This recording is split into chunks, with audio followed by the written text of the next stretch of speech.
ఈ పేషెంట్ మనకి ఫ్రీ క్యాంప్కి వచ్చారండి. పెళ్ళయి 14 నెలలు అయింది. సో తనకి చెప్పాం 14 months అయిందమ్మా, నీకు ఇంత తొందర దేనికి అన్నప్పుడు తను లేదు మేడం నాకు PCOS ఉందని చెప్పారు, బయట ఇరెగ్యులర్ సైకిల్స్ ఉన్నాయి నాకు అని చెప్పింది అమ్మాయి. సో మనం కూడా స్కాన్ చేసి చూసినప్పుడు తనకి PCOS ఉంది, ఇరెగ్యులర్ సైకిల్స్ కూడా తను కంప్లైంట్ చెప్పింది. కాబట్టి మనం తనకి ఇంకా వేరే ఏ రకమైన ఇన్వెస్టిగేషన్స్ చేయలేదు. హస్బెండ్కి ఒక సెమెన్ అనాలిసిస్ చేశాము.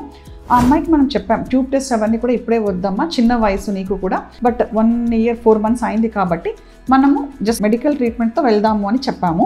నమస్తే, నేను మీ doctor Padmalatha Yarasi, Matruthva fertility centre and Akshaya hospitals from Proddatur.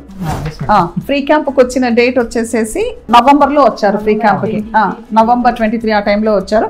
డిసెంబర్లో ఒకసారి పీరియడ్ వచ్చింది కదా, అప్పుడు పెట్టినప్పుడు జస్ట్ ఎండోమెట్రియం థిక్గా ఉంది అని చెప్పి మీకు ఏం మెడిసిన్స్ ఇవ్వాలి. ఆ టైం జనవరిలో వచ్చినప్పుడు స్టార్ట్ చేసాము. లెట్రోజ్ టాబ్లెట్ ఒక్కటే మీకు ఇచ్చేది మేము జనవరిలో. లెట్రోజ్తో ఇప్పుడు కన్సీవ్ అయినారు. ఇప్పుడు ఎన్ని వీక్స్ అమ్మా నీకు? ఈ రోజుకి 3 months అయింది, 9+ weeks ఇప్పుడు. ఎందుకంటే జనవరిలో వచ్చినప్పుడు లెట్రోజ్ టాబ్లెట్ పెట్టాము. ఇప్పుడు ఇది ఈ అమ్మాయికి మనం ఏమీ కూడా ఇవ్వలేదని జస్ట్ ఒక లెట్రోజ్ టాబ్లెట్ పెట్టాము. పెళ్ళై 14 నెలలు అయింది కదా నీకు, పెళ్ళై 14 months అయింది. ఈవెన్ మనం ట్యూబ్ టెస్ట్ కూడా చేయలేదు.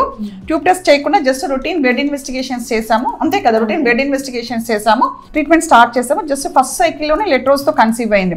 కానీ తను డిసెంబర్లో మన దగ్గరకు వచ్చినప్పుడు ట్రీట్మెంట్ స్టార్ట్ చేసి ఉండాల్సింది. కానీ ఎండోమెట్రియం గర్భసంచి లోపల పొర చాలా మందం ఉందని అనలో ఏం ట్రీట్మెంట్ ఇవ్వలేదు మీకు. నెక్స్ట్ మంత్లో జనవరిలో స్టార్ట్ చేసాం ట్రీట్మెంట్. ఇప్పుడు ఈ రోజుకి బేబీ వచ్చేసేసి 9+ weeks ఉంది మనకి. ఇది వచ్చేసేసి EMI స్కాన్ రిపోర్టు. బేబీ అంతా కూడా బాగా హెల్దీగా ఉంది. ఓకే థ్యాంక్ యూ, బాయ్ అమ్మా, బాయ్.